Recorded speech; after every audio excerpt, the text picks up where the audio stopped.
আসসালামু আলাইকুম, welcome to my channel. কি অবস্থা সবার? আলহামদুলিল্লাহ আমি ভালো আছি। তো টাইটেল দেখে অনেকেই বুঝে গিয়েছেন আজকে কি নিয়ে কথা বলবো। আজকে কোনো পড়াশোনার বিষয় নিয়ে বা কোনো টিপস নিয়ে কথা বলবো না। আজকে কথা বলবো আমার এই ঘড়িটা নিয়ে। একটা ছোট্ট ঘড়ি কিভাবে আমাকে অনেক বেশি মোটিভেট করে সেটা নিয়েই কথা বলবো। তো গল্পটা শুরু করার আগে আমি এটা বলে নেই যে এটা কোনো বানানো গল্প না, বা কোনো আমি নিজের মন গড়া কথা বলে দিচ্ছি এরকম না। এটা একদমই সত্য একটা ঘটনা। তো চলুন শুরু করি, তারপর কিছু কথা বলবো। এই ঘড়িটা আমি আমার হাজব্যান্ডকে গিফট করেছিলাম। তো এটার দাম খুব বেশি না, মিডিয়াম রেঞ্জের মধ্যে, অত একদম খারাপ না আবার একদম ভালো না। সো দেখা যায় যে বেশ কয়েক মাস ব্যবহার করার পর এটার ব্যাটারি মেবি শেষ হয়ে গিয়েছিল। সো ঘড়িটা অফ হয়ে যায় আর সে রেখে দিয়েছিল। তো ঘড়িটা একটা জায়গায় ছিল, আমি আসার পর দেখলাম যে এটা একটু ধুলো পড়ে গিয়েছে। তো তখন আমি তো ধরেই নিয়েছি যে এটা নষ্ট হয়ে গিয়েছে। তো আমি কি করেছি, হ্যান্ড ওয়াশ দিয়ে আর পুরাতন একটা ব্রাশ দিয়ে এটাকে ভালো করে ঘষে ধুয়েছি। আমি ধরে নিয়েছি যে এটার ভিতর আর পানি গেলে আর কি হবে। এটা আমি ভালো করে ঘষে ধুই, এমনি জাস্ট শোপিস হিসেবে রেখে দিতে পারবো। তো ঘড়ির এইখানে যে একটা ফাঁকা জায়গা আছে সেটাও আমি তখন খেয়াল করি নাই, আমি জাস্ট আমার মতো করে ধুয়ে রেখেছি। তো ঘড়িটা যখন শুকানোর পর দেখলাম যে ভালোই পরিষ্কার হয়েছে, একটু ধুলা পড়ছিল। সো সেটা উঠে গিয়েছে অ্যান্ড সুন্দরই লাগছিল।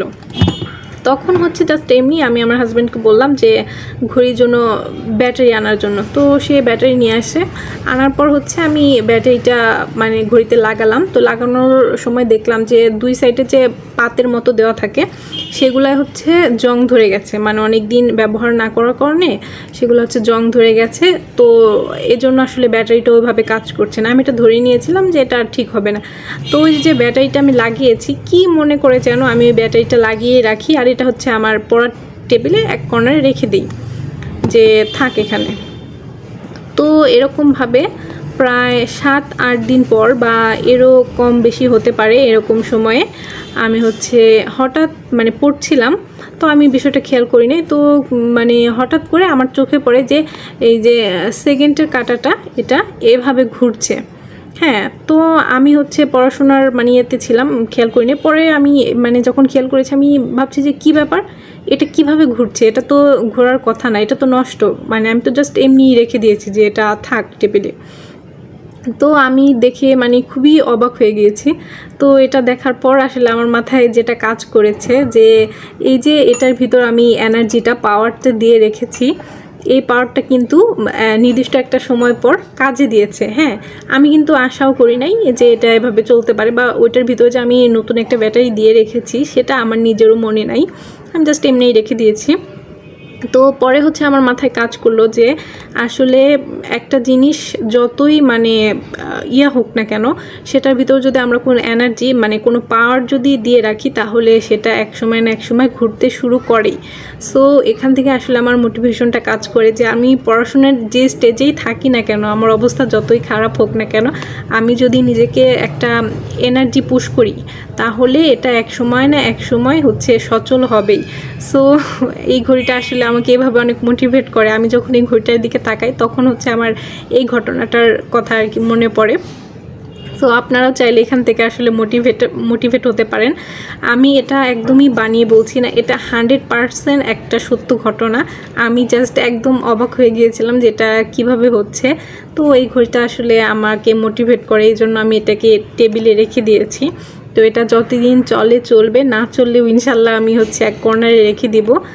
সো এটাই ছিল আজকের ঘটনা। আপনারা যারা হতাশ যে আমাদের দিয়ে কিছু হবে না, বা আমি এখন অনেক খারাপ সিচুয়েশনে আছি, বা আমার পড়াশোনার কন্ডিশন অনেক খারাপ, সো আমি একটা কথাই বলবো যে যেখানে আছেন ওই জায়গাটা থেকেই শুরু করেন।